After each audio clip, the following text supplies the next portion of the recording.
Hello everyone. So let's start with the project and let's start with the first node, the wall. So let's double click and get inside. In this course, I'm going to explain you how the workflow works step by step. So we are going to pass through all the nodes, and the cool part of working like this with the BTBs is that we are always trying to work in a low resolution, and then we are gonna change to high resolution, but we're gonna do this after the simulation, so we are gonna avoid a lot of problems during the DOP part. So we're not gonna use any RBT material or shelf tools, because these kind of nodes is like, I like it, they are very cool, but I think that sometimes it's bringing the artist to the bad side of the moon. And I think it's better to understand how Houdini works, and then you're gonna use that kind of tools. So let's start with the first node, with a node of file. So here, basically, we just import our 3D model, our .bgo. So remember to rename all the nodes and make explanations and change the colors of the nodes. So then we have like a node material that we apply here, just the texture, but this is just for visualization. So if you want to do this, just create the material node, here import the texture, and then drag it into the wall. With this option, you can activate or disactivate the texture. And if you don't want to see the texture with the specular, you can like right click and uncheck the specular parameter. So because with the specular, it looks like shit. So because in the material, we only have a principal shader, and in textures, we just import the diffuse map. So cool, let's continue. So after this, I like to recompute the normals, just in case I had like problems during the importing of the wall. So it's good to recompute the normals. So then in the right part, we have a box node, and we have increased some axis divisions.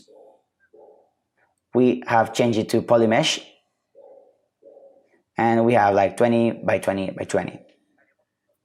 Because after, we are gonna create noise, so it's cool to have like some subdivisions. So we put the flag into the wall, and then we're gonna put the wireframe to see what we are selecting. So with the transform, you only have to move your box to delete the parts that we are not gonna simulate. So remember to press Shift and wireframe to have more than one frame. So it's good to select one part of the wall that you are gonna simulate, because why you want to fracture the whole geometry if you are not going to use it. So then we are going to create the noise. As you can see, it's not like a big noise or high detail noise. It's just a more organic separation. So inside the attribute Bob, basically we create an AA noise, and remember to put it in 3D noise. And then basically we are taking the position and we are bringing into the noise. And then with the add, we are taking the original position, and then we are adding the position that we have generated with the noise. And after this, we just bring it into the position. So we will see that we get this result. So then we just create a merge, and finally a null and out with a name. So this is kind of organization in Houdini, but it's cool for if you are sending your scene to another friend or even for you. Then we're going to create a group node. So in this case, we're going to call it extra walls, and the name of the group is going to be extra. It's going to be a point group, and then we're going to uncheck this checkbox, and then we're going to check the keeping in bounding regions and select this option, because everything that is getting inside the second input is going to be like a selector for our geometry. So once with this, basically we are going to create a blast node, and we are going to delete the group extra. That's cool. Let's switch off the flags, and we have this part. So another step that we have done is to create a poly extrude, because the photogrammetry, it was like a flat geometry, because remember that this is a photo. So we create a node poly extrude. So here you can see what we are going to do. And first of all, we are going to check the output back. And finally, we are going to check the transform extrude.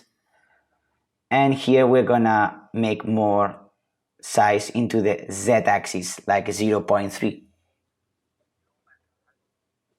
So we need like this kind of depth if we are going to work with BDBs. So it's important to do this step. And finally, I create a transform with the CVX expression, with this is like minus dollar y min, and this is gonna put our wall into the base of our grid. So it's like we are generating the ground. And with this, we have our wall, but we are gonna create a polyfill to fill these open gaps, as you can see here. So in the polyfill, we set this to single polygon, and automatically Houdini is going to create the closed parts. So, and finally, we're going to create a normal to recompute the normals again if we had any problem during the process. If you press B, you are going to do a bypass, so you can activate or deactivate the node. It's like if you press this. And finally, we're going to create the null with the name out wall isolate, and cool. So this is the first part, and we have set up our wall. So then we're going to create in the next chapters the BDB fracturing. Cool. See ya.